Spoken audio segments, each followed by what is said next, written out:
Hi guys, this is my third vlog. Third vlog ko to. So, sa Maldives pa rin. Sa resort kung saan ako tumutugtog. So guys, ang ituturo ko naman sa inyo is itong, ano natin, Careless Whisper. So, ano ba siya? Way ituturo. Madali lang. So, sa part muna tayo ng chords. D minor. So, E-flat tuning tayo guys ha. Naka-E-flat tuning ako. So, this D minor 7, G minor, tapos meron tayong passing chords na A to B flat, tapos A ulit. So, ito yung bassline niya.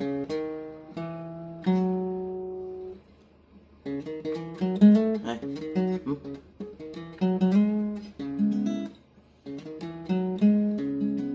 Yan. So,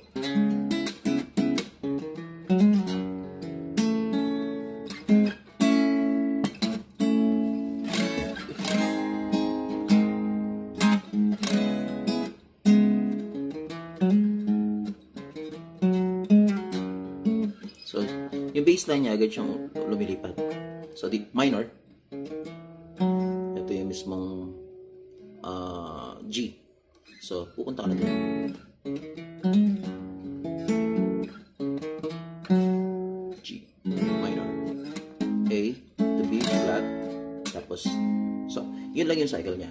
Hanggang sa chorus or lead part, same chords lang. Yung, "Now the music seems so loud, I wish that we could lose this route, and maybe it's better this way. We had to try to win the things we wanna say." Yun yung part na yun. So, bridge yun. So, yung intro naman, meron akong ginawa dito, medyo, ano lang siya, minimalist. So, kung paano siya,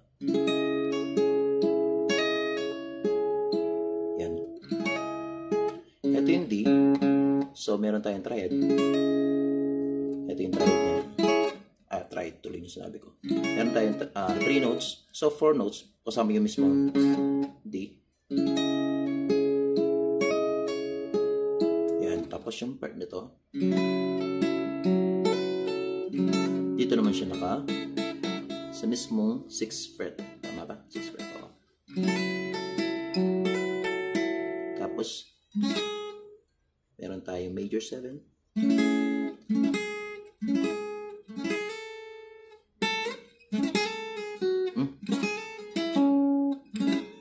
Isa lang siya. Dito pala.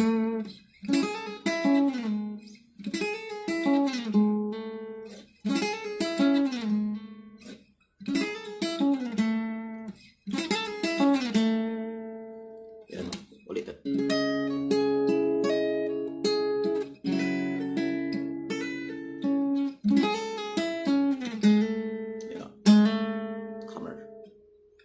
Tapos, A yan, A.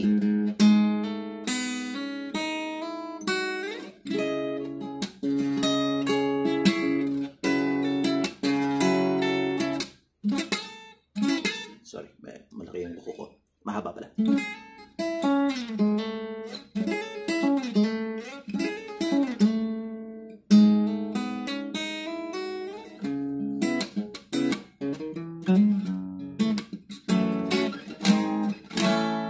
So, ganun yun. Ano lang siya? Ito lang siguro yung medyo hindi naman totally complicated. Madali lang naman siya. So, dito. Gaganyanin ko siya. Yan.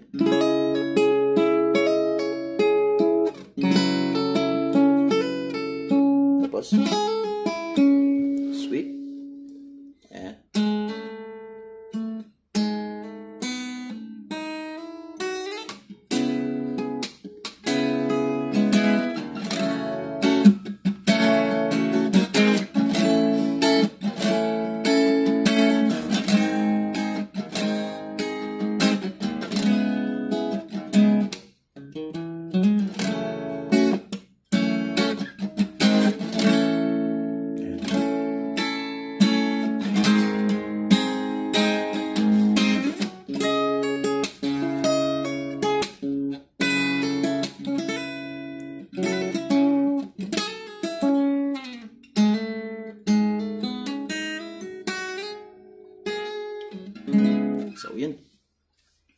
may naintindihan kayo. Yun, cover ko na lang yung ilalagay ko sa pinakadulo, yung mismo full video ng Careless Whisper with my voice.